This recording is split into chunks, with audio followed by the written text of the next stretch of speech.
I was taken aback by the unexpected news that Thomas, my friend, sold the house I inherited from my dad for $450,000. The revelation came with an oddly cheerful tone as he shared it over the phone from the hospital.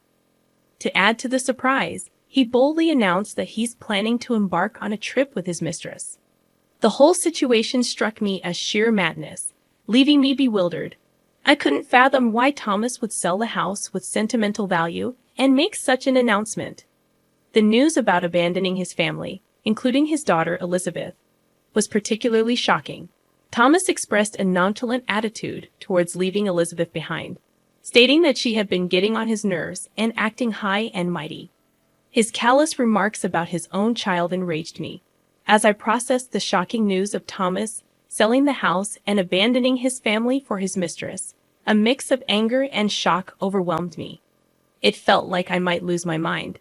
I felt a strong urge to intervene and prevent Thomas from hastily disposing of the house. My name is Lisa Johnson, a 37.5-year-old homemaker. Life with my husband Thomas and our 8-year-old daughter Elizabeth has been far from harmonious. Marital discord has been escalating for a while, with suspicions of Thomas's infidelity lingering for about a year. Despite lacking concrete proof, his behavior, such as frequenting bars after work, returning with a peculiar sense, and gifting expensive items not meant for me, raised concerns. I've been too afraid to confront him about his potential affair, unable to take any decisive action. Reflecting on our relationship, I recall the Thomas I fell in love with a decade ago. His kindness and sincerity initially drew me in, and our marriage seemed blissful. However, things took a turn for the worse around the time our daughter Elizabeth turned 1. Parenting became more challenging, and as a full-time homemaker, I sought Thomas's assistance with tasks like baths and meals. Yet his behavior and frequent outings began to change, leaving me bewildered about how our once happy marriage ended up in this tumultuous state. In the beginning, Thomas, perhaps aware of his role as a father, initially assisted with childcare as I requested. However, as it became a daily routine, he gradually developed resentment and stopped actively participating in parenting. He started expressing sentiments like, "This is your job as a stay-at-home mom. You should handle parenting on your own. What does a tired man like me have to help out after work?" Thomas's complaints were intense, leaving me and Elizabeth alone in the living room while he retreated to the bedroom. Dealing with Elizabeth's tantrums and struggling through the evening routine alone, Thomas's harsh words lingered painfully. His withdrawal from interacting with Elizabeth became more pronounced, even on his days off.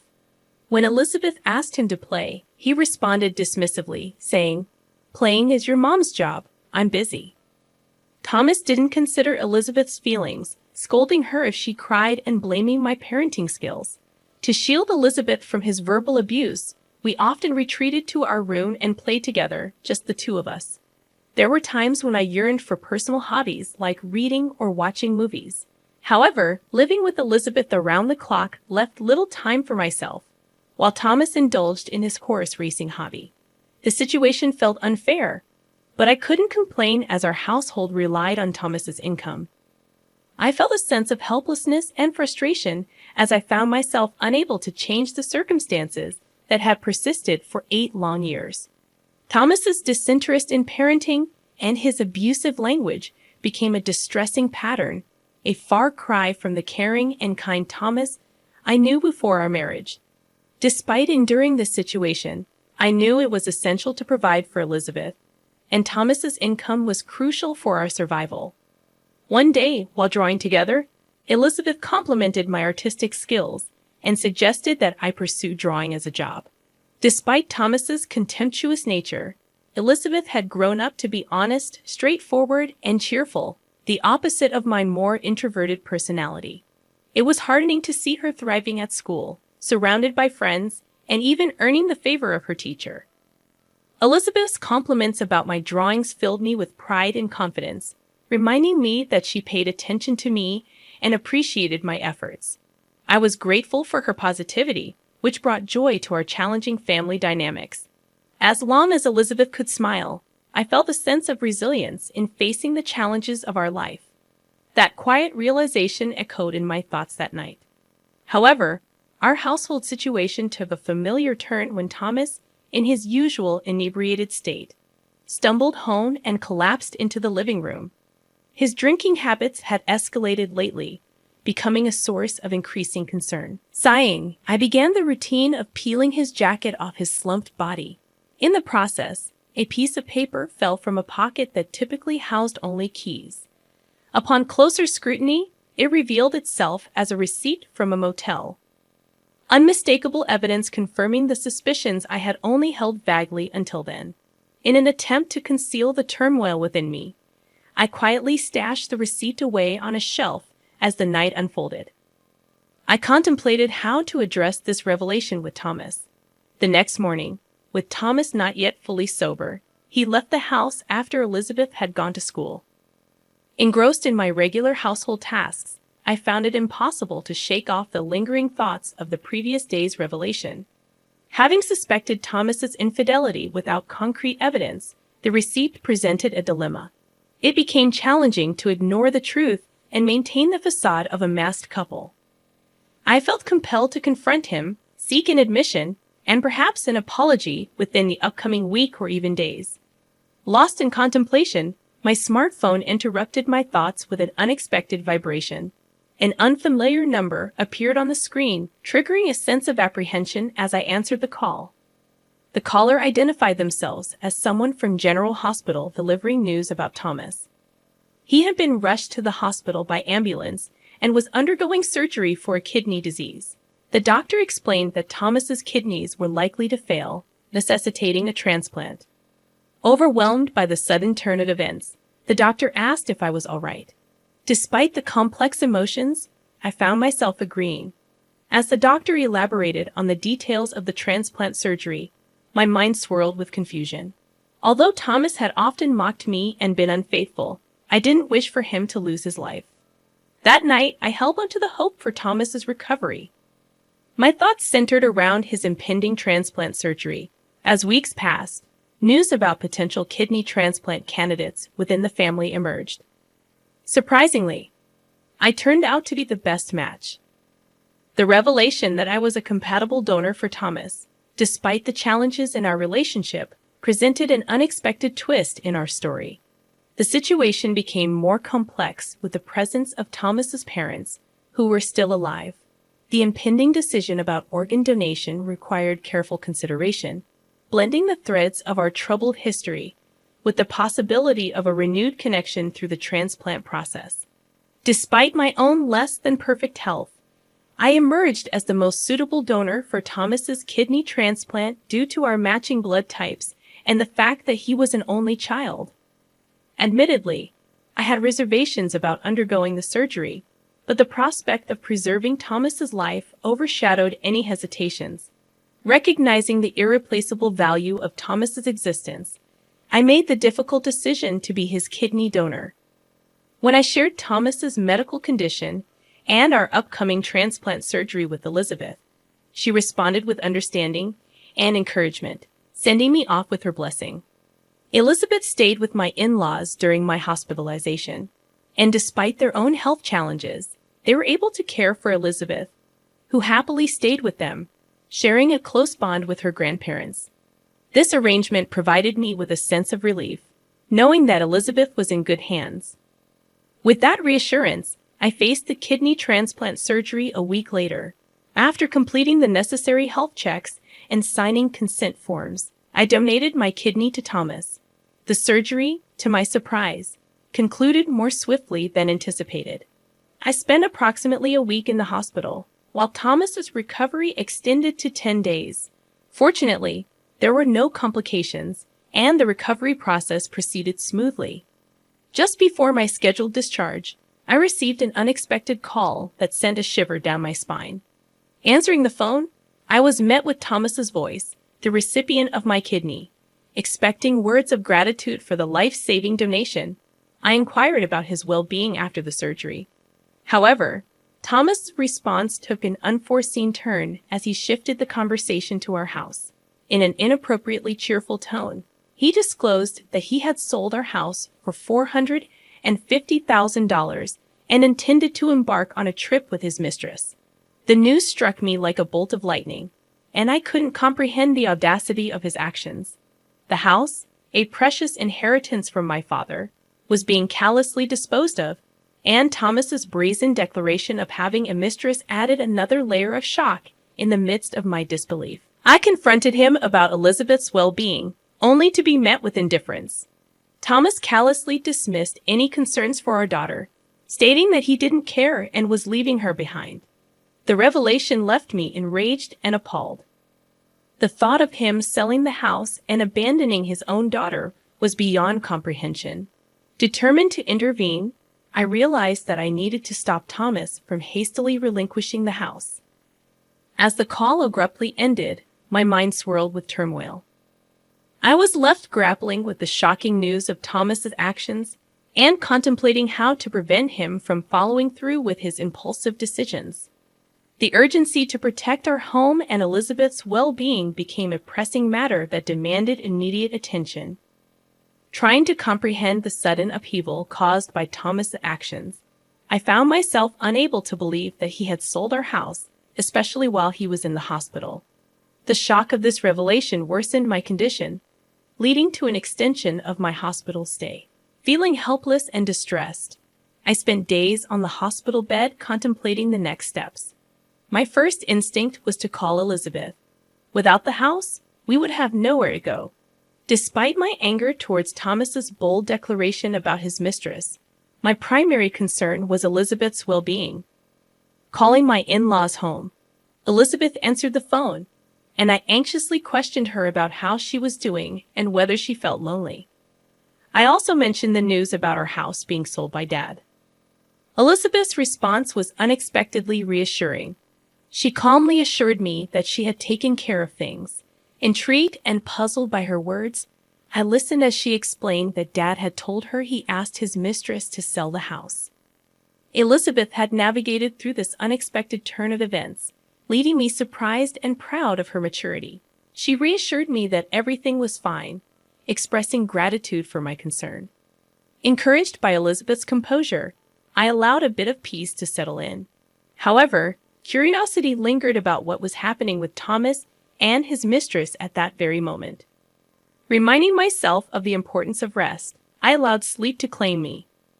After 3 days of recovery, I was discharged from the hospital and headed to my in-laws' house. Elizabeth greeted me with joy, and my mother-in-law smiled gently, expressing happiness at my return. However, my father-in-law wore a grim expression, apologizing for Thomas's actions. I couldn't fathom how Thomas had strayed so far from the values of his wonderful parents. Despite the apology, I took some responsibility, acknowledging that perhaps I should have spoken up sooner.